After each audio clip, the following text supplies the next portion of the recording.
Hello, ladies and gentlemen. Welcome to episode 672 of the DrunkNerds podcast.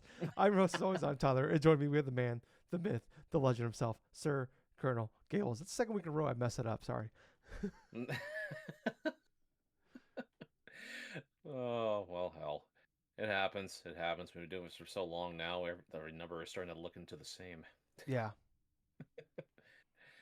But yeah, I'm doing pretty good. I mean, this is my last vacation probably until maybe some days off or some in November for extra life stuff, which I am going to get those damn dates off because I want to go through and do what I wanted to do last year but couldn't. But yeah, it's been a interesting week off. I've been experimenting a lot with my Switch 2. I've also been like doing a Ooh. lot of stuff around the house. Got it done with a couple of different projects. I actually put up a target thing and stuff for an axe throwing thing. Oh, okay. You know those cheap cheapo things and stuff they have like at Costco and stuff to where you put it together. They have like a large target or something. You have these little plastic axes and stuff that kind of aerodynamic just toss at it.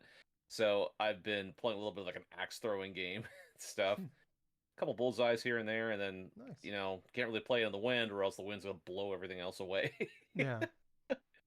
But other than that, I've been trying a little bit of new things and stuff while I'm on vacation. So there's this crane machine over inside of my supermarket, right? And so I'm like, okay, well, let's give it a shot here. I just put in like maybe a couple bucks here and there, and this would go on maybe for about a month or so until finally I actually won something. I actually won a little elephant. Oh, Jesus. Well, the reason how I won this is like it was literally laying on its side, right? And it was like facing straight up, and it was like right next to the damn hole. So I'm like, okay, get the crane, get the thing. All of a sudden, it just marked itself all the way. I'm like, hey, I got myself one. Nice. Nice. Come to find out, my dad used to do the same thing when I was a kid, because I remember him used to like go into this little crane machine stuff, and he actually would win little bits of stuffed animals. He got so good at it in the bowling alley, like in Sacramento, California, that he would actually have a whole trunk full of stuffed animals, and he would give them to the kids and stuff that were there in the bowling alley when they were coming along. I'm just imagining my dad now, like in his beat up one of his beat up cars or something like that. Open up his trunk, it's like, hey, you want a stuffed animal? Here you go. Yeah. I just like to imagine you're like there's like children wanting to play this, and you're like, fuck off. You know, like you're winning the elephant, and you just like point at them and laugh. It's like, look what I have. You're nothing. You're nothing. I'm just imagining someone just getting really pissed because they almost had it, and all of a sudden it's like something randomly just goes in the next time. It's like, oh, God dang it! Yeah. I worked so hard for that $1. But other than that, though, I mean, just do a little bit of yard work stuff, doing a little bit of like planting stuff. But otherwise, though, it's just been really kind of like a search around and stuff for my little brother because he's been wanting a Switch 2 as well. I've checked on eBay, I've checked on various stuff. I did manage to snag a GameCube controller Oh, from Switch Online. nice. I saw a little update that popped up on Instagram. It's like, if you follow Nintendo, sometimes occasionally they will give you an update on when some of these specialty controllers or do whatever will come back into stock. And so that's what happened. Got a GameCube controller. That's going to be from my little brother. He's going to be playing it for when he tries out GameCube stuff. But yeah, man, I mean, I'm actually really impressed that the scalping things for the Switch 2 stuff currently, it's not as bad as what it could have been. Yeah. And I kind of attribute that a lot to how many systems have been distributed all around into the initial ecosystem.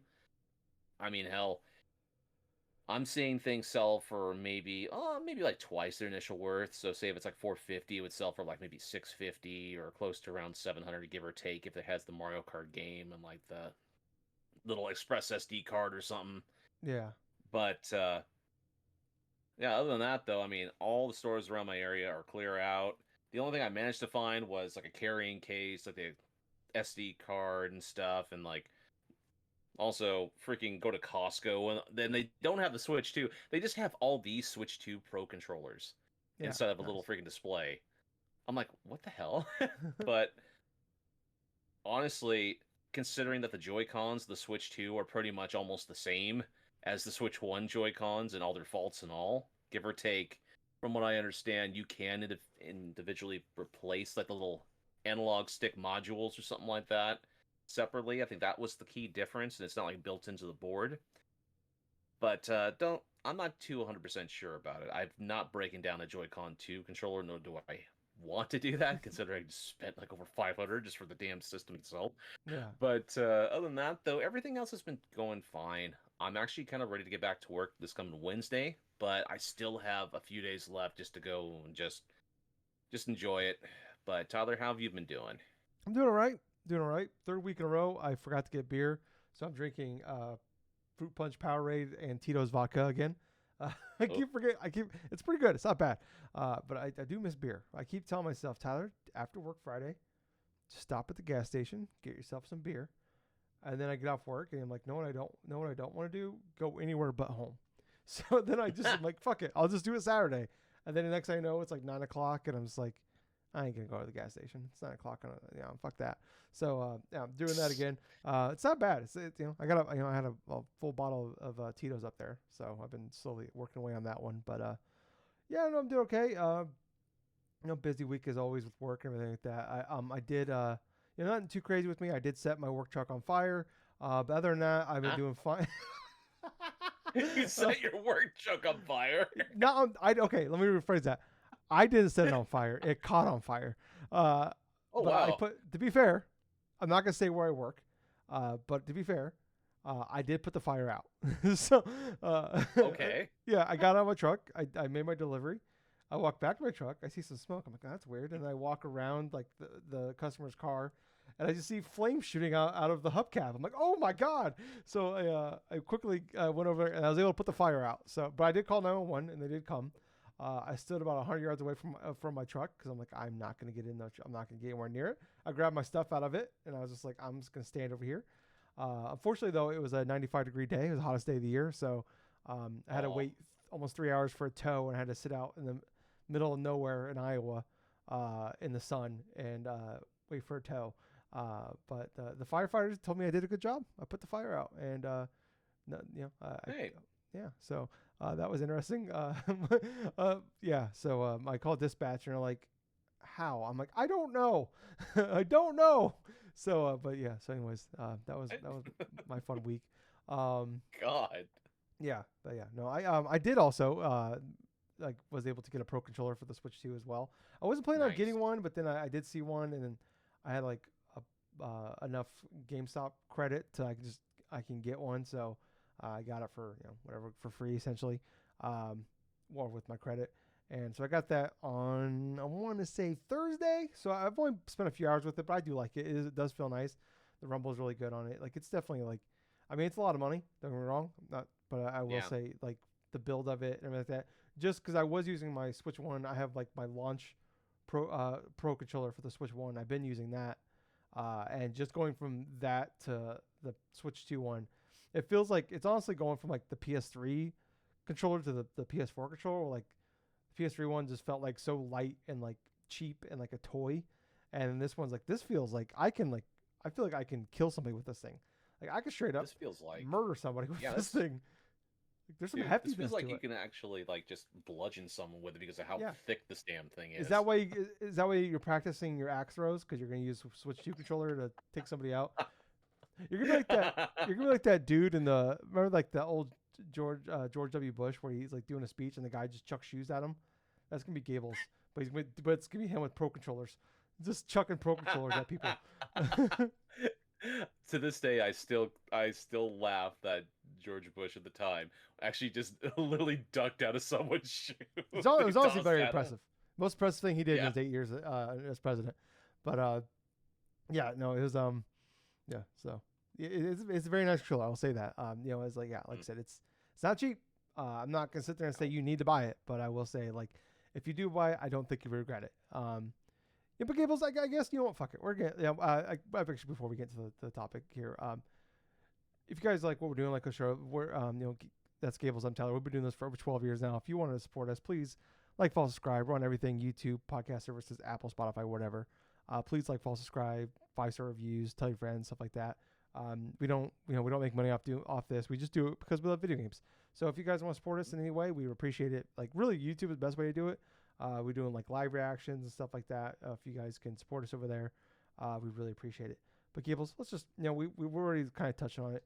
Um, and we talked about a little bit last week, but we'd only had like a couple days with the Switch 2 at this point. Now it's been a little over a week. So Gables, how are you feeling after about a week now with your Switch 2? And I guess we could just we'll talk about Switch 2, and then we'll jump into Mario Kart next. Okay. Okay. So from my initial week now of having my Switch 2, I do like it. It's fairly ergo like dynamic and stuff. It feels great in my hands and stuff. The Joy-Cons are pretty decent size, so that way there's my large hands and stuff. I can actually just wrap things around and stuff. I do like the little triggers and the better ends of the Joy-Cons. There was maybe one instance where I was playing Mario Kart where I felt like I accidentally jammed in the left Joy-Con, Hmm. but no, that was not it. It was just me like positioning my thumb like the wrong way, and I felt like that I was like doing some of that sort. But other than that little moment or something, everything else has been fine with it. I mean, I've been actually rather impressed how well the buttons and everything else just felt. How the processing stuff for just playing games, say like for Mario Kart World, that runs super well. Let's see, for some of the Switch Online stuff, I mean, that didn't have any hiccups or anything, which I didn't expect any hiccups, but at the same point, I am going to be going through the experience of testing certain Switch 1 games. This past week was interesting because I had heard from the grapevine that limited run games, the physical ones, were not working on Switch 2 models. Oh. So I decided to just do a little test. And so I put in my copy of Clock Tower that I had bought physically through limited run games, put it into my system. It started to boot up, but all of a sudden the game started to play, but there was no image that appeared Oh. on the screen. It was so weird. I've never had that happen to like a cartridge-based game to where I can hear the menu, I can hear the introduction and stuff and like the intro music, but when I went and pressed the button during my second attempt, I just have jumbled like artifacts and stuff like that on the screen. And so I'm thinking, oh, I hope this isn't like the Switch 2 having some issues here, and I hope it's not the cartridge that's the issue. And so what I did is I tested out with my Switch OLED, and everything worked fine. Oh. And from looking into other like other scenarios and stuff that people have run across, apparently it's only these limited run physical copies of Switch games that are not working natively on the Switch 2 for some reason. Hmm. I hadn't had a chance to test a lot of it since I only had like maybe one game, and that was Clock Tower. But other than that, though, I haven't had a chance to say test out like some of the other first party games I have for the Switch 2. There's actually one Switch 1 game that I bought that I personally wanted to try to test out to see if this thing had actually improved since launch. And no, it's not WWE 2K23 or whatever the fuck. It's it's a well-known first-party Nintendo game that has issues with like processing. But on top of that, though, what I've just truly have liked is it just feels like I'm holding a PC pretty much in my hands without it being like souped up, you know. Yeah. I, the screen's pretty decent size, everything else just seems fine. But the only other drawback that I've had is there's not really a lot of other like first party Nintendo games to play other than Mario Kart World. And I kind of feel like in agreement with you from what you said last week. I mean, there really wasn't any reason why they pretty much couldn't have just put Donkey Kong Bonanza out alongside of like Mario Kart World. Yeah. Yeah. Because at least you give people an alternative, right? Like, say if they don't want to play Mario Kart, you play the other.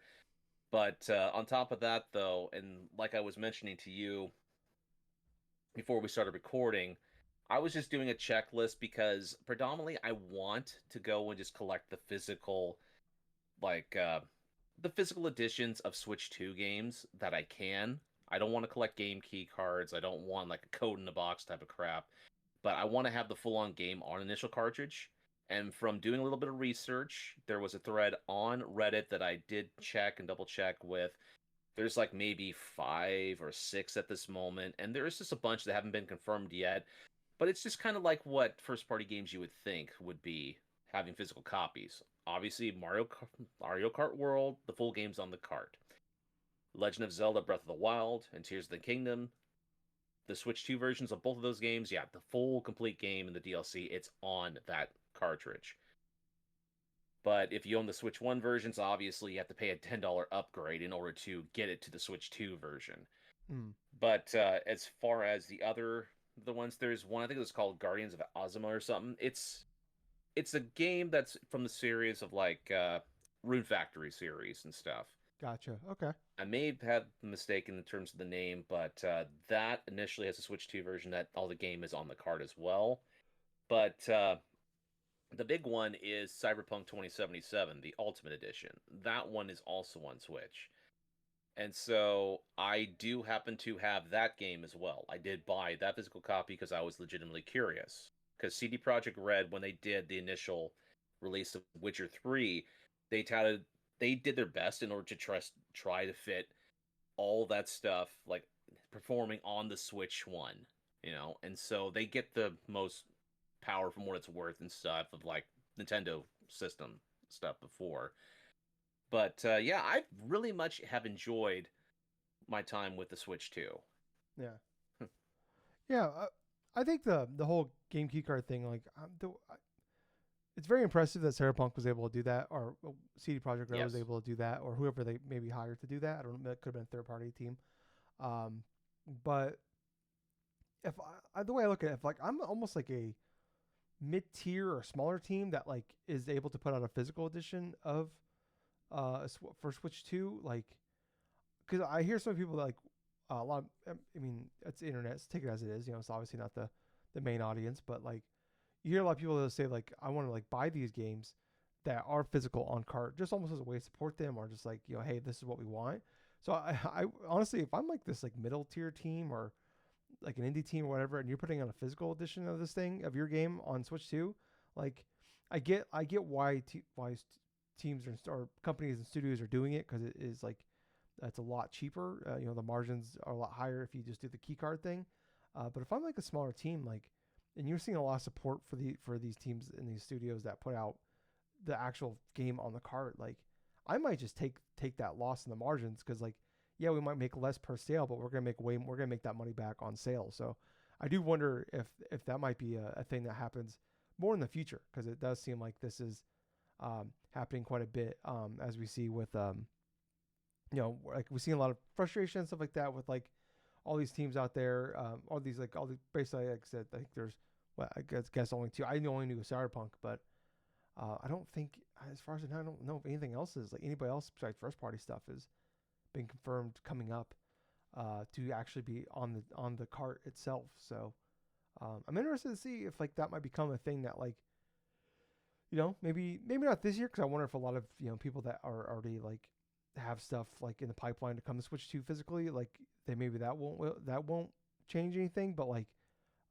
if you're coming out into this year or early next year or something like that, and you haven't like locked in plans yet, maybe like obviously we don't know what the margins are. Like from reports that like some stuff we're hearing is like Nintendo was charging it.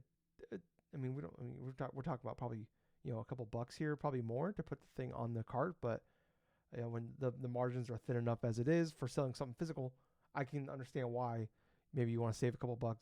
Everybody, like you see, like just like I heard people talk about how like when my Switch 2 came in, my sister and like my mom and like my sister, like I had an extra Switch 2 and she sold it to her friends and stuff like that, and they were shocked by how small the packaging was. And I was explaining to them like I mean, like when I bought the Switch 1 like at launch, like the box was a decent size, and it's like then by the end of the Switch it was pretty small, and it's about the same size as the Switch 2 now is. Like it's like they find everybody like, or you hear about like PS5 and they come out like the packaging is smaller, and then they find ways to like make the console like slightly different or slightly smaller, like use less plastic, and it's just like it might only cost a couple pennies. It might only be saving a few pennies here and there on like like making the packaging smaller, or like taking a little bit here and there off of like the console itself or whatever. But I mean, when you're making millions of these or hundreds of thousands of these or whatever, like that shit adds up. So I guess I can get it. It's like honestly like I mean, I know we're going on a tangent here, but like the packaging of the Switch 2 being pretty small, it's great. Because I'm planning on trying to move here in a couple months, and I got my console boxes here, and they just take up so much room. I have my Series S, my Series X, my PS5, and my Switch 2 boxes in my closet, and they are just take up so much fucking room. So I'm happy that like the honestly seeing that Switch 2 box, I'm like, oh, this is nice. This is really easy this is gonna be really easy and compact to move. But anyways, I'm like I said, I'm pretty like I talked about last week. Like I'm not like over the moon, but like it's honestly it's just like it's almost like I talked about like last week, where it's like it's really almost like I imagine like getting like a new a new graphics card for your PC, where it's just like I'm just excited to have. I'm excited like now we might actually like start getting some more. We're gonna start seeing some like the like Nintendo putting their best foot forward. It's like like we're in a new relationship here. We're gonna put a little more effort with stuff here. It's like we're like the Switch 2. We're in year 6, 7, 8 of a marriage. It's like we're just kind of living together. And it's like we're just trying to get along. This is like a we're in the honeymoon phase of this new marriage with our Switch 2, and they're gonna put their best foot forward. So yeah, I'm excited to just like see what's coming down the pipeline from them. But yeah, Yeah. I'm like I said before, it's like I'm pretty happy with the console itself. But yeah, I don't know. But I mean, I guess Gables, let's just jump into it here. Let's just jump into let's have a Mario Kart World now. So like I said, Okay. I got my copy literally like an hour and a half before we recorded last week because it got delayed in the mail. So I think I put like 7-8 hours into Mario Kart World. How many hours do you think you got into it? Okay, I think I have like around 12, Okay. possibly. Let's see. Something like around that lines. I've put in a good amount. I've actually finished all the cups from 50cc all the way to 150, but Jesus. I didn't get 3 stars in every single one of them, Yeah. no. But I got gold cups in every single one of those circuits, including the special one. And yeah, technically I have beaten the game itself, but I have been doubling back in terms of what needs to be unlocked in terms of characters, carts. There's actually a mirror mode inside this game, but Yep. the way you unlock it is you have to not only cup in all of those different like finished position wise and earn like say gold, silver, bronze in each of the various circuits and their different CCs, on top of going into free roam mode and collecting like an assortment of stuff, Oh. apparently through Okay. missions, through peach coins, maybe through like God, there's all sorts of different types of little mission stuff. There's actually ones where you're chasing after certain characters like Charge and Chuck and stuff, and you have to try to beat him and stuff. I don't know if you've actually come across this yet, but there was a mission that I found like near Moo Moo Farm or something, and there's this little UFO that's like Yeah. traveling around. And what's kind of hilarious about it is like I go right there, I get sucked up, and I control the UFO, and it starts creating this mini game to where I'm sucking up all these cows and stuff Yeah. in a field. Yeah. I heard about people found that in the when they at the preview when they first like when they had like the initial like Switch 2 events. I remember like Mhm. someone wrote an article about that, and like nobody believed him because nobody else saw it. He was the only person that ran into it. But I come across that. I mean, I've tried the knockout mode inside Mario Kart World, and the knockout mode, man, that thing is cutthroat. And I'm not Mm. joking either, dude. It's basically you have to rate. It's sort of similar to what I played like F-Zero, like online and stuff for the the Switch Online game. You got to make it past a certain extent and pass a certain criteria in order to advance on. And I think I've made it to as high as say like 15 or something like that because it got like edged out like right at the moment, like right in the last bits and stuff. So I've tried a little bit of that. I've tried a little bit of just the online racing stuff. What's hilarious about that is I went with the cow online and I used like a different type of vehicle. Every single race that I played like about 4 races, right? 3 I placed in 10th place, 1 I placed in ninth place. Hmm. I don't know how the hell I did that, but it was just so funny because I just okay, 10th place. Okay, 10th place. And then it's like, okay, now you're 9. Like, well, that's a little bit of an improvement. Hey, What's the next yeah, one? 10th place. improving. Yeah, yeah. All right, now we're going backwards. Dude, yeah, the online is fairly comparable. If there wasn't any type of issues I came across, that there was any disconnects or any major buffering or any type of major slowdown, I was rather impressed how consistent the online had been up until that point. I haven't done any type of meetups or something with other people or other community people from other places or whatever, but from the extent I've played of online, it seems really fun. The different courses, playing through all of them through the circuit mode for single player, that was fun as well. Um, some of the key highlights obviously was the one with the Donkey Kong level, where it's like a mecha Donkey Kong, and you have to Hmm. just literally dodge all these barrels and stuff like actual Donkey Kong in the arcade. Um, Peach's Castle was pretty fun. Moo Moo Farms is always a little bit of a favorite of mine because you come across like a remixed version of this where you have to go off these mole hills and stuff like that and trick off that and do all this stuff. Rainbow Road, I thought they did a fantastic job with this That was like amazing. freaking Rainbow Road. It's like one consistent like track. It's Yeah. not like go 3 tracks or something like that. But yeah, Rainbow Road really tied it up pretty nicely. I've tried a whole bunch of different drivers. I've tried the cow, I've tried Mario, Bowser, Donkey Kong. I end up finding out that the limit to unlock certain carts, it stops after about 3,000 coins collected. Oh, okay. So I think I did unlock all the various carts from what I understand. It's just good. I mean, this is how Mario Kart 8 kind of started off and stuff to where it had a good game. There was a lot of like good fun stuff about it and stuff. There's a lot of technical stuff that you have to really go and discover for yourself, and there's a lot of interesting exploration stuff.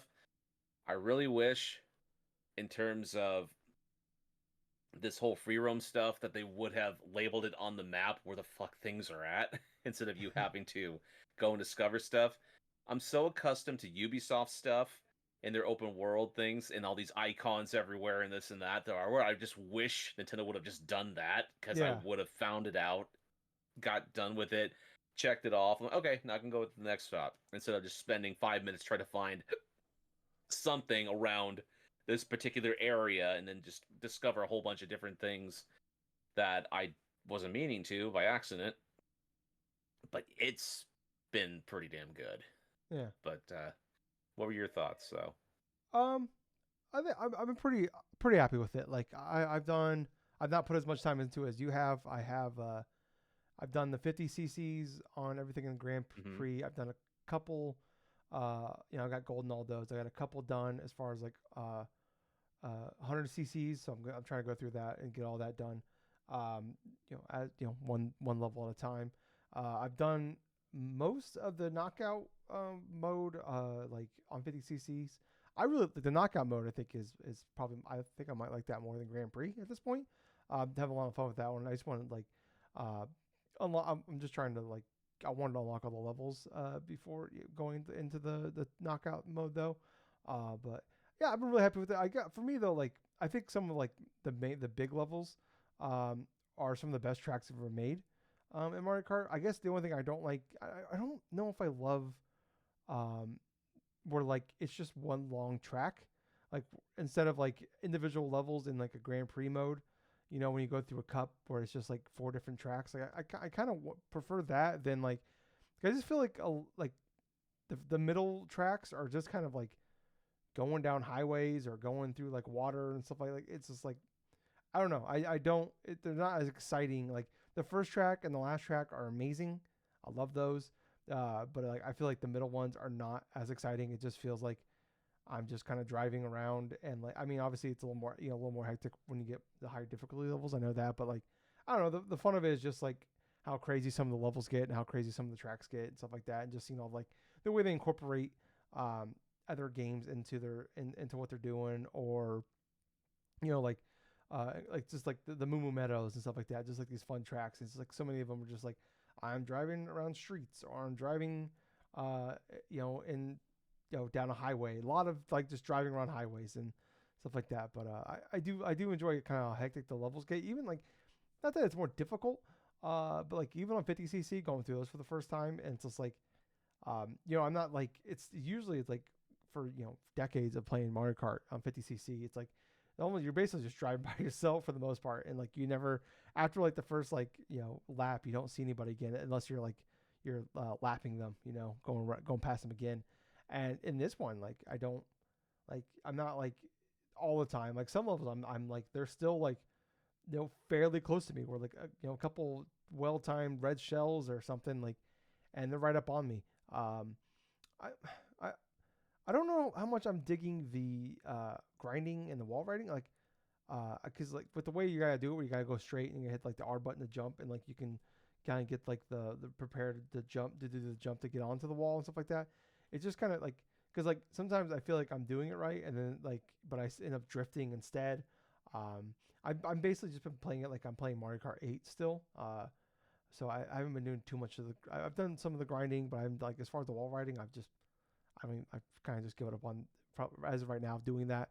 I know eventually I'm probably gonna like when I get to 150 cc's, I'm probably gonna have to get good at that. So maybe I will mess around with that here soon. But I don't know, like I've been pretty happy with it. Like it is one of those things over like Gables was talking about, and I was talking about last week, where it's just like I like playing Mario Kart. I love Mario Kart games, but like to me, it's like it's not something I'm gonna like sit down on the couch and I'm gonna play Mario Kart for 2 hours or 3 hours. Like that's just not how I play Mario Kart. I think that's probably the case for for a decent amount of people. It's like I'll do a Grand Prix, I'll do a 2 Grand Prix. It's like I feel like the game's always to me has been like at least as an adult. Like when I was younger, Mario Kart DS was my Mario Kart, and I would play that for hours and hours. And like I played probably hundreds of hours of that game, maybe 1,000+ hours. It's probably one of the most played games of all time. But yeah, like to me when I play it, like I'm playing it in like 30-minute chunks, 40-minute chunks, maybe an hour. Like it's not something I want to play like when I'm by myself. If I have friends play with, it's different. Obviously, like that changes everything. But like when I'm just sitting on the couch playing the game, like yeah, it's just not it's not something I'm gonna keep playing. And it just kind of sucks. Like I like it. When you get this new piece of hardware, it's like cool. I want to play. I want to keep playing this thing. I'm like you're in that like I said, you're in that honeymoon phase. Like I want to keep playing this thing. I want to like I can't wait to like all right, what you like I played it for like 30 40 minutes of Mario Kart. I'm like all right, ready for the next thing. It's just like there's no other thing to play. It's like I can go play.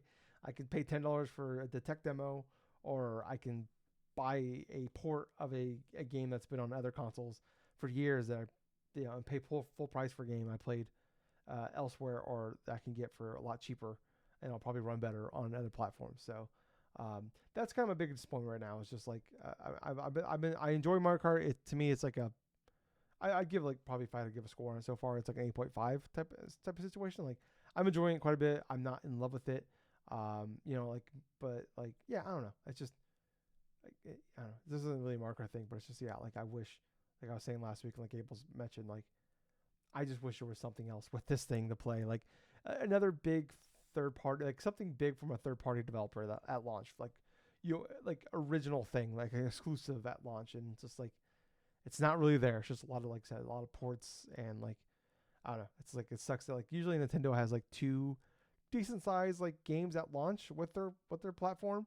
I guess Switch one. I guess we had what the other one was 1-2 Switch, but like we had Breath of the Wild, so like who gave a shit about 1-2 Switch? It's like as much as I love Mario Kart World, it's like I kind of wish there was like a smaller B game, from them, like something like a Captain Toad type thing or something to like I don't know. I want to keep playing this. It just sucks. Like I play this thing and I want to keep playing it. Like I'm excited to play my Switch 2. Want to play more of it. And it's just like it's just not there. So yeah. I mean But I don't know. It's whatever. Like Mario Kart's a great game. It is. It's just like you can't deny like it feels great. Like it's almost like when you talk about Call of Duty, you talk about Destiny 2 or whatever. It's just like the core mechanic of those games are phenomenal. You can't dispute those. And it's just like to me, it's just like I don't like. Yeah, I wish it was just like I like I said, I kind of wish it was we just did more of the levels, like the individual tracks, instead of just like this one long stretch of the highway. And I feel like, and honestly, like free roam, it's kind of boring.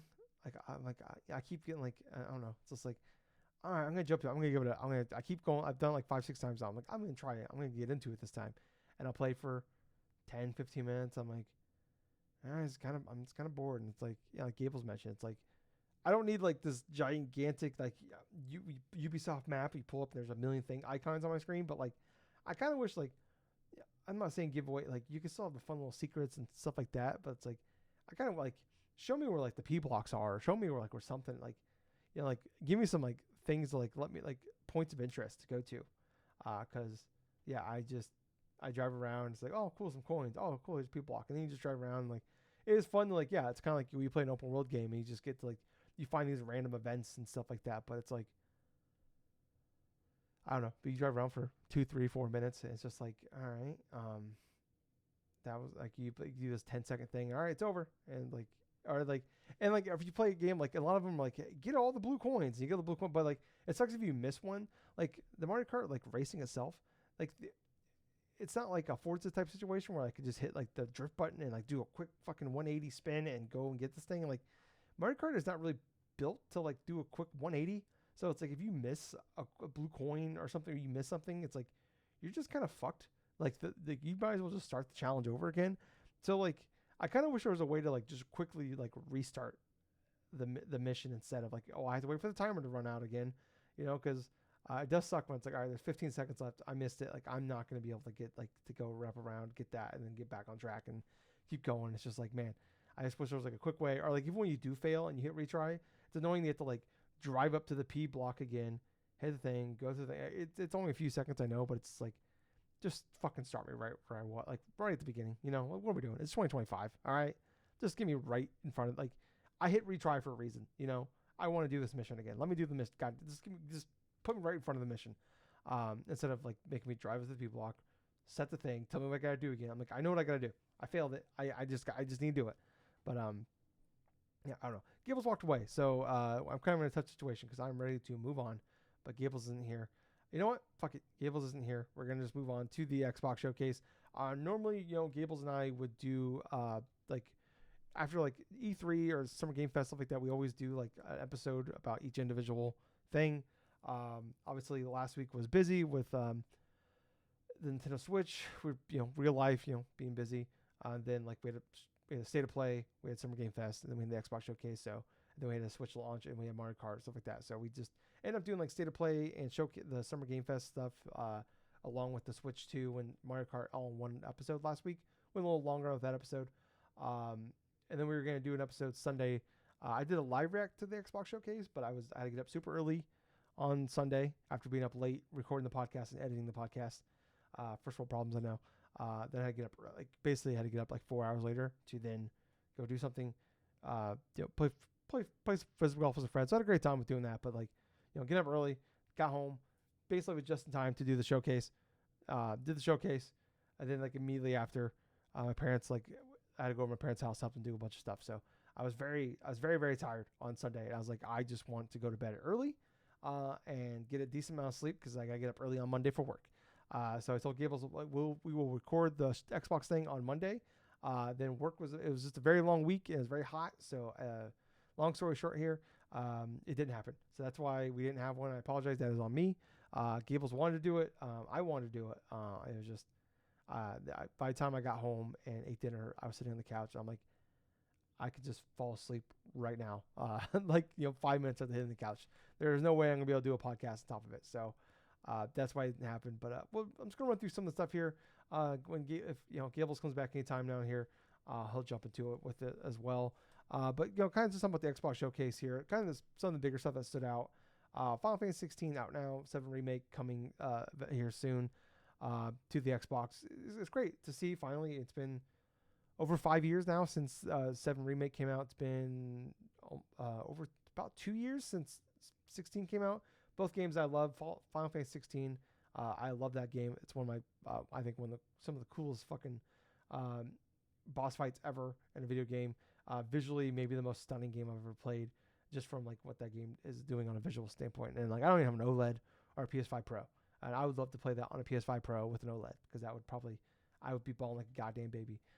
Persona 4 Revival getting officially announced after like all the leaks and stuff like that, and then like we had like the rumors, and then the voice actors coming out about it. So we knew it was coming, and it was kind of expected for a while now. It was going to be coming to this.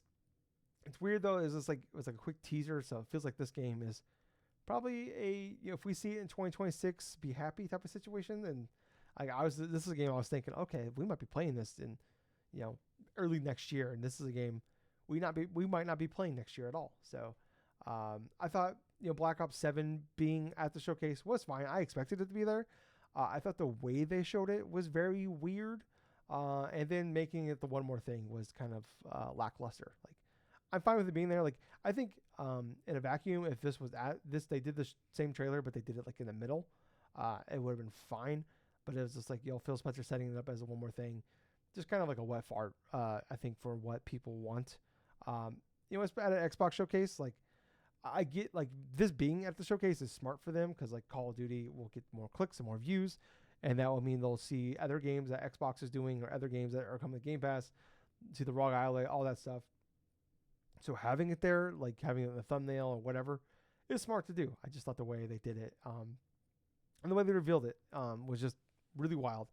And it's weird because that game is supposed to be coming in a few months, and that's, I mean, Call of Duty's Call of Duty. They don't have to do much. Like they could probably just put that game out whenever it comes out. I don't know, say November 3rd or whatever, the name or date. And this is like, and they just put it out. It's just called. There's no commercials. There's no trailers. There's no nothing. And that game will sell millions of copies with no information out about it. So,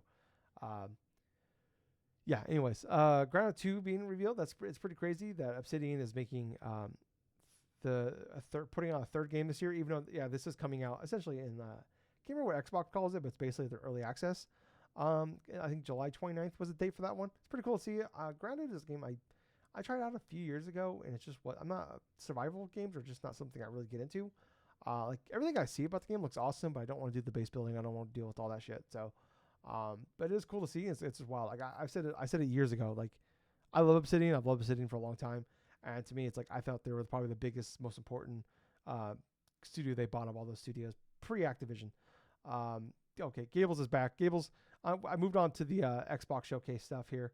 Okay. I've touched on a few things. I just I've only done a few things, but Gables, I mean, what are like, some of the standout things for you at the Xbox showcase? Okay, so the initial standout things from the Xbox showcase that happened this past week or so, Clockwork Revolution.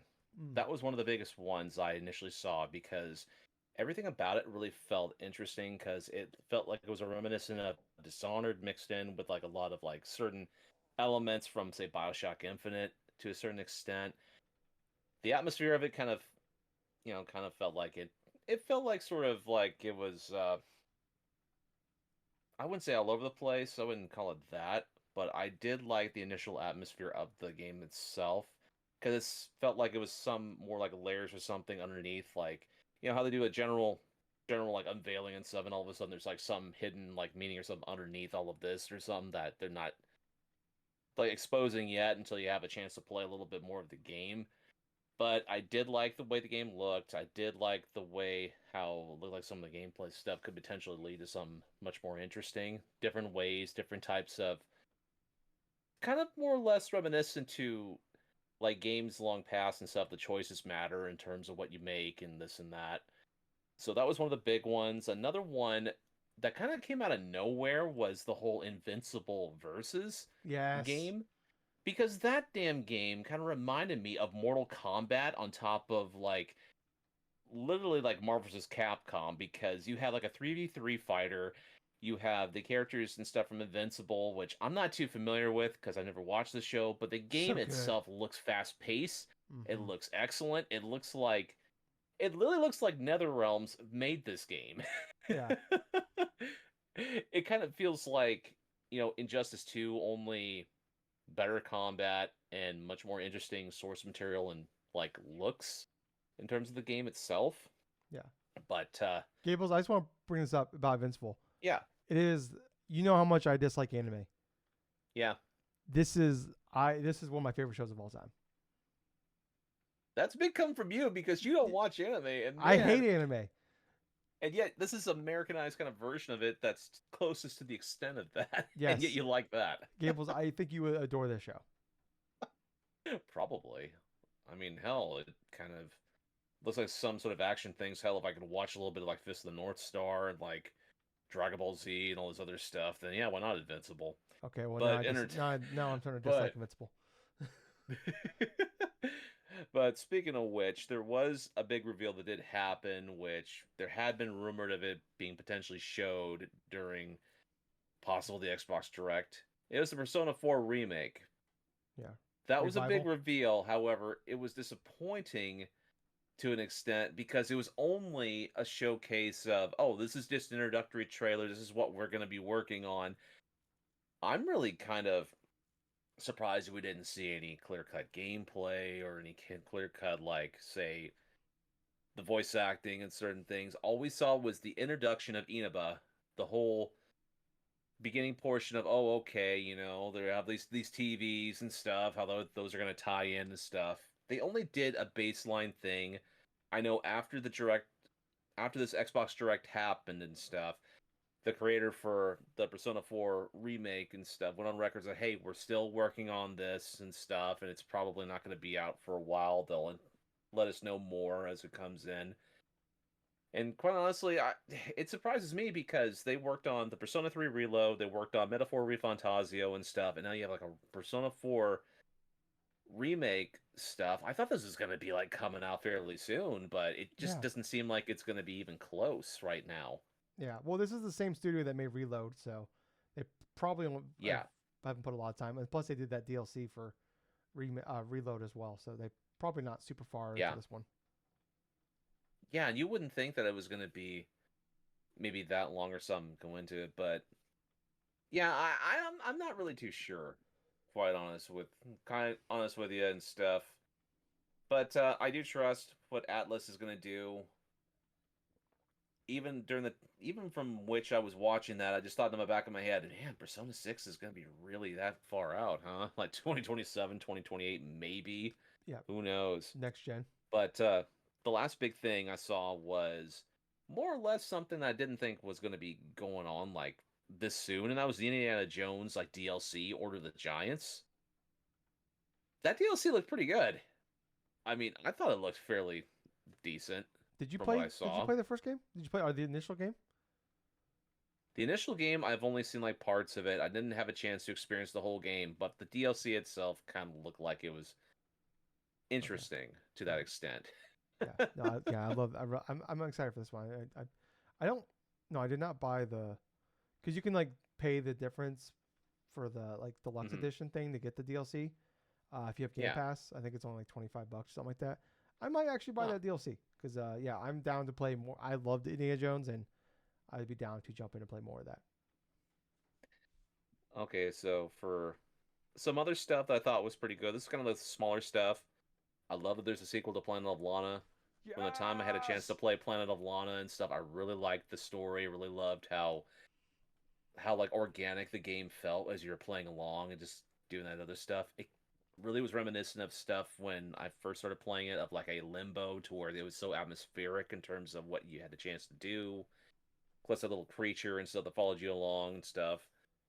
So seeing that story evolve and coming out fairly soon, that was cool. Super Meat Boy 3D, that one that was unveiled. I love that they're going in the direction of like a 3D platformer with this. Mm-hmm. Super Meat Boy's a classic, man. It's Yeah. like ever since the Summer of Arcade stuff way back when on the 360, that's just been a game I've been chipping away at off and on ever since then. I'm no good at it, but No. at the same time, I've played little bits of it here and there.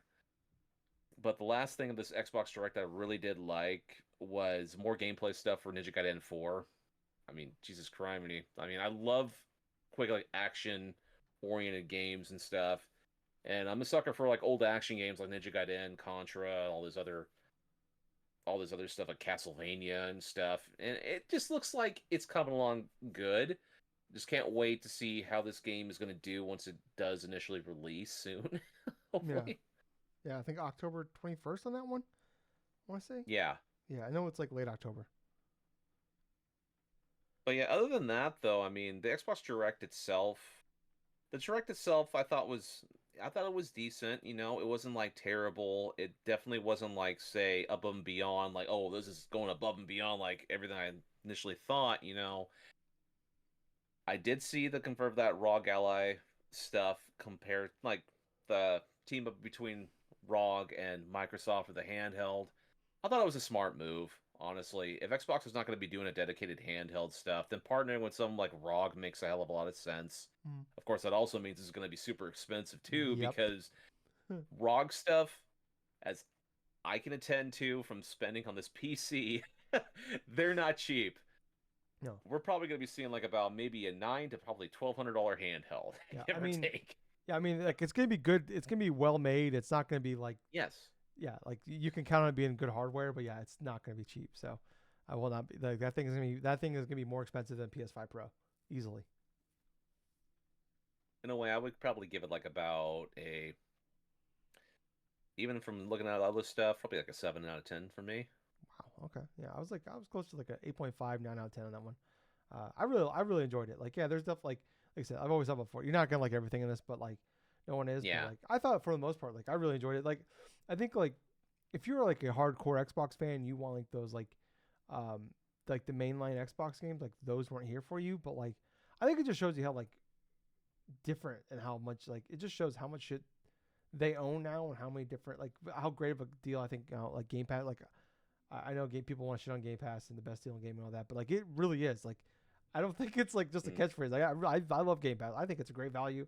I am a huge fan of Game Pass, and like I just look at like so many of these games are coming to Game Pass. I'm like, great. These are a lot of games I would have bought, and like I'm just like, I'm gonna get a lot like for 4 months of Game Pass you can get for 80 bucks you can get 4 months of Game Pass, and like that's equivalent to like one game nowadays. And it's like I can get that game in Game Pass and all these other games. So like I will always be a staunch defender of what Game Pass is. Obviously I know like I said, I know it's not for everybody, but yeah, I really Game I Pass really is loved it. great, dude. Yeah, and there's like I thought it was really cool the way they ended it. Like next year is the 25th anniversary of Xbox. Phil Spencer came out and said that like we're gonna have Fable, we're gonna have Forza, we're gonna have a new Forza, which it's crazy that we haven't even seen that yet. Fable's coming out next year, Forza's coming next year. We're getting Gears E Day, and they said another game that's been with us since the beginning. Obviously, it's Halo. That's been like the rumored the Unreal Engine 5 Halo remake, which would be awesome. I'm guessing that would be like that'd probably be like that'd be perfect to put out. Like I don't know what I can't remember what the actual 20th anniversary of the Xbox launch is. I think it's like the November 15th or 17th or whatever. Like putting that out on the 25th anniversary of Xbox would be perfect. And seeing that game Yep. in Unreal Engine 5 would be phenomenal. Like, I can't wait to see what that looks like. Um, yeah, like I thought the Outer Worlds 2, like I was already really excited for Outer Worlds 2, especially I played that the first game a couple years ago and absolutely loved it.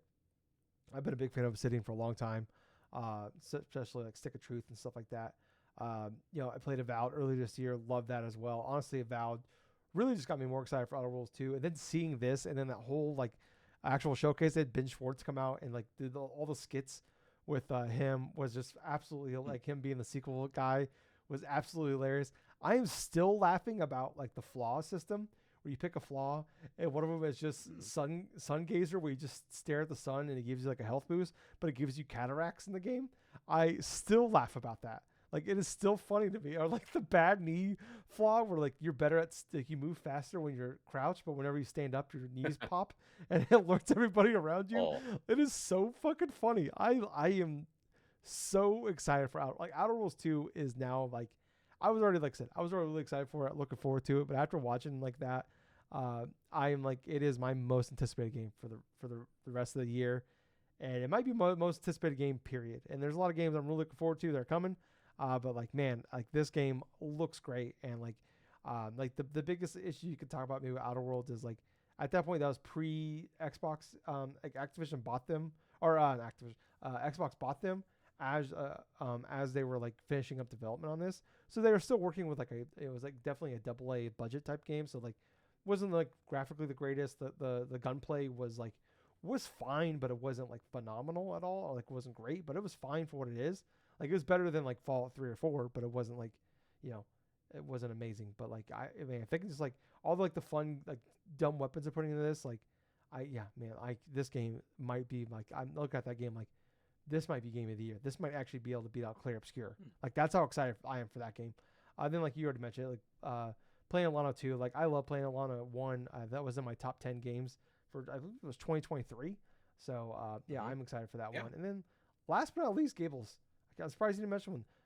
Beasts of Reincarnation, the Game Freak game, coming to Game Pass. Oh yeah, I had completely forgotten about that. Yeah, that was interesting. I mean, we're so used to seeing Game Freak with the Pokemon franchise, but and then obviously the occasional like little indie game stuff like Tenbo the Badass Elephant and stuff. That was another one I can Card remember. Jockey. But for this, it's really crazy to me. This is like Game Freak can go and make a game like that and stuff like that, and we're just so used to seeing them just made Pokemon games and like how freaking they're how the processing and everything else of those games are just so like just all over the place or some stuff. But here they made like a pretty decent kind of looking like action game. Yeah, it was at an Xbox event and coming to Game Pass. Uh, Yeah. yeah, I'm curious about it because like you look at the majority of like they had that what's that one game Hometown? It was that Switch game, the RPG they made a few years Hometown back, Hero. something like that. Yeah, but that game was supposed to be like absolutely terrible. Like I was seeing, I remember when it Yeah. came, I think like the Metacritic is like in the 50s or 40s for that game, Something so like not that. good. So like I mean, you look at like for the most part, most of the games they put out non Pokemon are like mediocre at best. Like Tempo the Badass Elephant and like Card Jockey were like middling review wise. So I'm curious like, and this looks like this is basically they're trying to make like a Souls like game. So I'm curious about it, but I'm not expecting this like it's coming to Game Pass, so I'll definitely check it out. But I'm not expecting like I feel like if this is like an 8 out of 10 type of game, like that's probably a win for them. Um, but yeah, let's move on though, Gables, to another topic here. Um, we had a Konami Start. Interesting. I think this might be like the first like Konami's done some like directs type stuff and done other like shows, but like I think this is like I don't think this is the first Konami Start that I know of. But they it's about a half an hour, a little more. Just kind of detail and some more stuff. So like Metal Gear Solid Delta Snake Eater, we got some more details about that. They did talk about like they have like the mini games back with like Ape Escape if you're on PS5 and PC, and then there's a Bomberman variant for Xbox, which makes sense because I believe Ape Escape is owned by PlayStation. That's coming. The Secret Theater is going to be there. They talked about what's going to be like the DLC pack if you buy the deluxe edition. If you buy the deluxe edition, I think you also get the game like 2 days early. Then they're also introducing. So they're bringing back Metal Gear Solid Online, but it's not the old school online mode. It's called Fox Hunt. So it's a brand new like original thing they're doing. Yeah, like I say, it's a new type of mode, but they didn't really talk. It's weird though. Like they said we'll have more details later. I'm like, all right, this feels like the type of situation where you'd have those details, but I don't know. I don't really care about any of that shit. I just gonna play. No, I'm gonna play the campaign. I don't really care about any of that. Gables, are you excited to check out any of these other options? I'll be honest with you. I mean, for playing online against other people with Metal Gear, probably not as much. But playing the whole little aspect of the mini games with, like, say, with Bomberman, like with Ape Escape and stuff, it's goofy shit. But yet I like that kind of goofy shit. Mm-hmm. That's the type of thing that way back when on the PS2, I actually played Subsistence and I tried out that mode for have Snake and stuff, like capture the monkeys and stuff for Ape Escape and just yell "Yippee!" while he's just going to do this stuff. It was so funny. It still makes me laugh to this day. But yeah, yeah. At least for that, it's somewhat interesting. But other than that, I just want to play the remake. I want to play through the full game, and I want to just enjoy a modernized like controlling Metal Gear Solid game, Yeah. like Metal Gear Solid 3, dude. Just want this to be good. Yeah, I can't. Yeah, I can't wait. Couple more months. Couple more months. August Yeah. 28th. Next up here we had like Darwin's Paradox. That's an octopus game. It's cool that they're working with like some indie developers. So like we have Darwin's Paradox. Then they also had oh god, Deliver at All Costs. Like that game came out Mm-hmm. last month, and like that game I heard is like a lot of fun.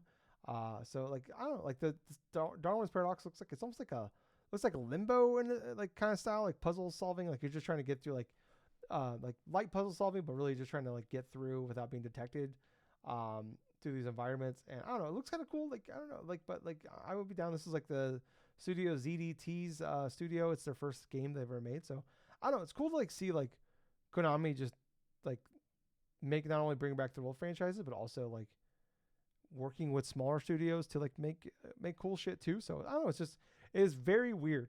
I'm just waiting for the other shoe to drop. Like I'm just waiting for something bad to Yeah. happen.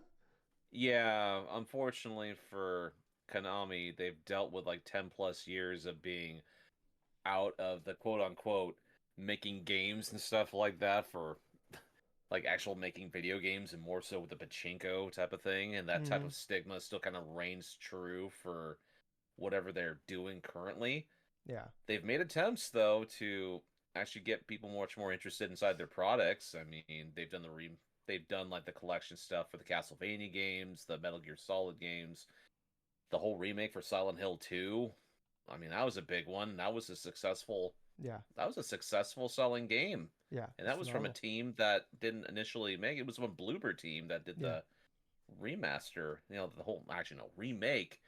But speaking of remakes, man, I mean, I'm actually really interested in seeing how the Silent Hill 1 remake is going to be. Yeah. I've only played like maybe about an hour or so of the original Silent Hill, and it wasn't really that like long ago. That must have been like about a year or so, right? And it's like I played the PS1 version for a certain extent, and from the short time that game was so eerie and so like atmospheric for a PS1 game that it actually made me feel uncomfortable while playing it. That I'm really interested in seeing how that's going to evolve, seeing that game released down the line of having that same type of stuff.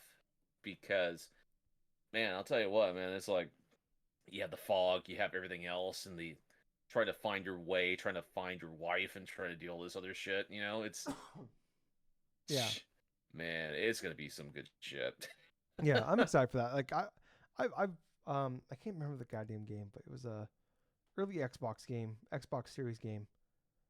That came with Game Pass. That was really really good. People like got middling reviews, and I was actually I don't know. I feel like I was higher pre Silent Hill 2, like giving them more of a chance than I think most people were. A lot of people were upset about it, but like they definitely Okay, okay. I think I know which one you're talking about, but I I can't think can't. of the name of it. I'm gonna look it up here. But it's just driving me nuts now. But It was yeah, between like two dimensions or something. yeah. The medium. The Sorry, yeah, medium, that's yeah. right. I actually like that game. And but anyways, I feel like I was a little more higher going into it. Like I was more worried about the Konami side than I was the Bloober Team side of things going into this, like Yeah. early on, especially. And then like it really felt like going into like the game coming out, like the marketing and stuff around it, where like people were like really upset because like Konami kept like putting out trailers of like a lot of action and not like a lot of like the Silent Hill stuff that people were expecting. And even Hmm. the Bloober Team was like kind of like, yeah, we don't have any control of the marketing and stuff. So like kind of like, hey, this is all Konami. So I'm like, oh, this doesn't feel great. And then obviously the game came out and reviews were phenomenal and the game sold very, very well. And it seems like both sides were very happy with it. And like I'm really excited. Like Bloober Team also has that game Chronos coming out this year. That's like Hmm. looks close to like a if you like a Dead Space like game, which I'm all for. And I feel like it's crazy to like to think where this team was, the studio was a year ago and where they are now. It's just like Hmm. I feel like we hear about when people were hearing about the Silent Hill 1 remake and seeing Chronos, it's like everybody like it's just crazy like how quickly you put out like a game as good as Silent Hill 2 was, especially not only a great game in Silent Hill 2 but like a franchise that's been dormant for a very long time and like it's one of the most beloved games from a lot of people, and like it looks like they nailed, people were very happy with it. So yeah, it's just crazy like how that this switch for them. So this game is probably a long ways away. I gotta imagine, but it is cool to see. And there's been rumors that well, not rumors. They did flat out say that Konami was continuing the partnership with Bloober Team, so we knew they're doing something. I don't know if we knew it was Silent Hill necessarily, but yeah, I'm all aboard it, and it's just I'm so happy to see like where we are with like us, with these horror games. Like I growing up being a huge fan of like horror games, and like it was a scene for a very long time. Like Resident Evil went very actiony in the 2000s, and it felt like I kept saying like it feels like Dead Space is kind of what died, and like it was like Evil Within was holding everything together, and then now it's just like there's just a ton of these games. And it's awesome, but yeah, I'm excited to play it because like I played Silent Hill when I was way too young. Like I remember like having a PS1 when I was a kid and like playing Resident Evil and D and Silent Hill and stuff when I was like 7 years old. And I remember like playing Silent Hill, but like I had no clue what I was doing. Like I was I was a dumb kid. Like, I was like, I was like, like I shouldn't have been playing. I definitely shouldn't have been playing the game at that age. Let alone I had no clue what I was doing. So I don't think I got very far into it. But I do remember like walking around the town in the fog and like being very confused.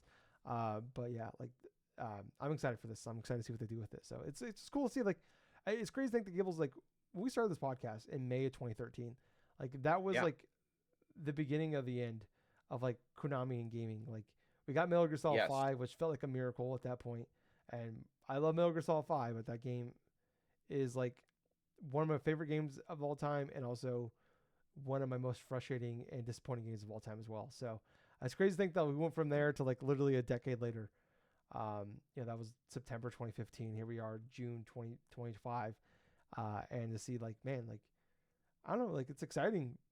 It's weird to be like, I mean, there's still part of me that like kind of has my guard up with Konami, but it's like, I'm like excited for Konami games. And I was actually excited for this Konami Start thing where like, if you 3 years ago, I've been like, all right, I'm excited for this, but like I'm looking forward to the train wreck. And like, oh, this is actually like, man, there's like Silent Hill F looks pretty cool. Silent Hill 1 remake, hell yeah. Metal Gear Solid Delta, I'm in. Let's go. So yeah, it's very interesting how everything is shifted and just a couple good games, and all of a sudden like, man, it's crazy. But last but not least here, Gables, it's kind of we're not. I don't know how much to say about this or like what it is exactly, but Nintendo just randomly on their Nintendo Today app. I know Gables first thing every morning he goes and he checks that app to see what Nintendo posted. And they announced Splatoon Raiders, a game on the app, and then put a trailer out later on that day.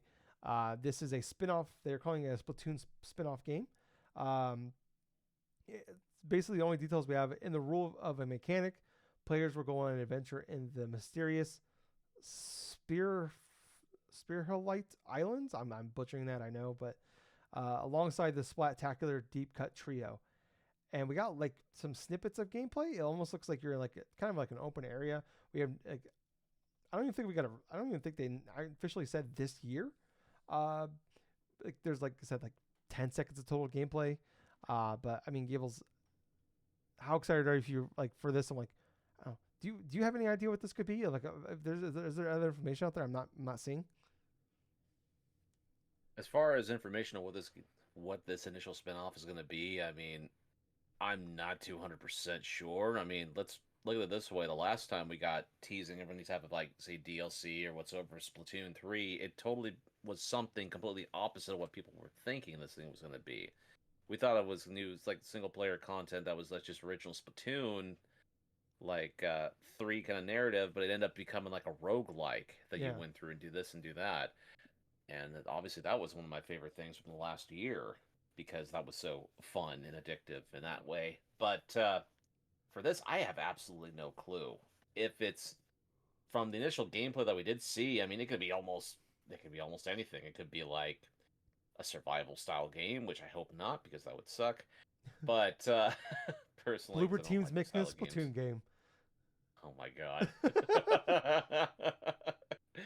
No, but I'm interested in seeing where this initial spin-off game's going to lead to, and it's only playable on Switch 2, which that obviously is sort of like a downer too, because for me, I have Splatoon 3, but then I would have to try to get the DLC again. Well, yeah, I would have to get the DLC again in order to try to play that initial subsidiary thing. But well, no, I think this is a complete spin-off. You don't want that Splatoon 3 for this. Oh, Well, that's the case. Yeah, I think Well, this is like then I'm pretty good. a standalone thing. Yeah, so like you don't have to have Okay, Splatoon. I Yeah. misinterpreted. I thought this was part of like a DLC thing for Splatoon No, they 3. just announced like yeah they did have like the 10.0 Splatoon 3 stuff where like they have new levels stuff like that. Like it was just like Yeah. it was incorporating like hey not only like do we have a spinoff coming, there's also an update for Splatoon 3. Oh, okay. So yeah, I'm not exactly too sure what in the world this spin-off game's going to be. But I'm Yeah, looking forward to it. yeah, I'm down for it. Like I really like Splatoon. It was definitely like especially on the Wii U era. Like I was really into Splatoon. I got into that. I got like the level cap, like the initial one, like level 20, and I was like, I remember like that came out. Like I was like awesome actually online in that game. Then after like a month, the people in Japan just uh, like they're on steroids over there. Gables, they're the fucking Jose Canseco in the 80s. Just like how like this doesn't make sense. It's like Barry Bonds' head, like in his like first 5 years to like his head 10 years later after years of steroid abuse. It's just tripled in size. I'm like, I don't understand what the fuck people are doing anymore. But yeah, like I used to, used to love it. And then I get into Splatoon 3 and I'm like, I'm just happy not to be in last place. But like, I don't know, like I love that first campaign. Splatoon 1, like 2 and 3 campaigns, I fell off after a couple hours, but like, I don't know, I'm down. Like I love the gameplay mechanics of it. I love like like just how weird they get with like the trailers and how weird they Yes. just get with everything about like I love everything about Splatoon except like the campaigns are always kind of like whatever to me because they're like really just tutorials for the game. And then like the online just anymore like I'm just not good enough to keep up with these people. And then yeah, but like I'm excited like we can get like some real ass fucking like a fun little spin-off campaign thing here. Like I'm hoping like if it's like a smaller thing, like I'm almost like is this like if they're calling it a spin-off game, I'm assuming this isn't gonna be like a full price thing. It's probably maybe something smaller even. Like if it's like Hopefully. something, what was that Mario game that was tied with 3D World? Oh, that was Bowser's Fury. Yeah, like I'm almost like if it's like that, like hey, like almost like this fun thing that we made that we didn't fully flesh out type of thing. Like it's like this is something we were working on, didn't like all come together, so we're just putting this out. Like we kind of wrapped up, made its own little thing, like and it comes out and it's like 40-50 bucks, like and it's a decent little thing. Like that's kind of what I'm down for because I love the gameplay, I love everything about it. It's just like I said, I just want something different with it, and like if this is like different, like I'm almost expecting like this is like an open area type of thing, like a small open world stuff. Like I'd be down for that. Like I think that'd be totally Yeah, cool that'd be to play. interesting. Yeah, and I like. I mean, this got me excited to jump into like I actually reinstalled Splatoon 3 on my Switch too. So I'm actually Nice. I'm gonna jump into it. I'm not expecting. I'll probably play 2 matches. I'm like, oh, okay, never mind. like because I was playing the thing at launch and I was not doing like everybody's whooped my ass. There was no chance in hell. 3 years later that I'm gonna be doing any good in this game. So, but I am down to check it out. So I'll jump back into it just see like some of the new levels and some of the changes that have been made to it in the last few years since I really jumped into it. But yeah, I'm excited. Like it is cool. Like it's very weird though, but it also makes me wonder if like it's very weird the way they just like introduce this. Just dropping a trailer and announcing it like this, like makes me wonder like are we actually gonna get a direct this month or is it like maybe this is what they're just gonna do and they're just gonna like have announcements periodically with on YouTube and then the app for a while and just like because I feel like the majority of stuff we already know is coming this year. It's just we just need some dates and some trailers. So and like maybe instead of like a big ass direct, they just do like hey, maybe like once a week or every couple of weeks we just get they just drop a Nintendo app update and then put a trailer out and with the release date and then probably call it a day, which I guess I'm fine with too. Not as exciting as a direct, but I'm fine with that I guess as well. Probably keeps them in the news cycle too if we get they kind of spread it out and gives them um, more people keep people talking about them a little bit longer and more frequently. So, but yeah, Gibbles, is there anything else you want to talk about before we head out? In terms of that stuff, no, actually, no, Okay, nothing more. all right. Well, guys, this is gonna wrap it up for us this week. Thank you guys for checking us out. Like I said, top of the show, please like, follow, subscribe, check us out. We're on YouTube. YouTube is probably the best thing, honestly. The most appreciative thing you can do for us is subscribing to us there, liking, commenting, telling your friends about us. But we're also on podcast services, Apple, Spotify, you name it, we're probably on it. So if you're checking us out one of those places, maybe go to the other places and subscribe to us there, follow us there, 5-star reviews, like, thumbs up, whatever they got going on over there. Just do that. Share with your friends as well. Probably sharing actually is maybe the best thing overall you can do for us. But yeah, I was Tyler. And I've been Colonel Gables. So until next time, everyone, thank you for listening to another fun-filled episode of the Drunk-Nerds podcast. Hey, Gables. Too sweet. Too sweet, man. Bye, guys. See ya.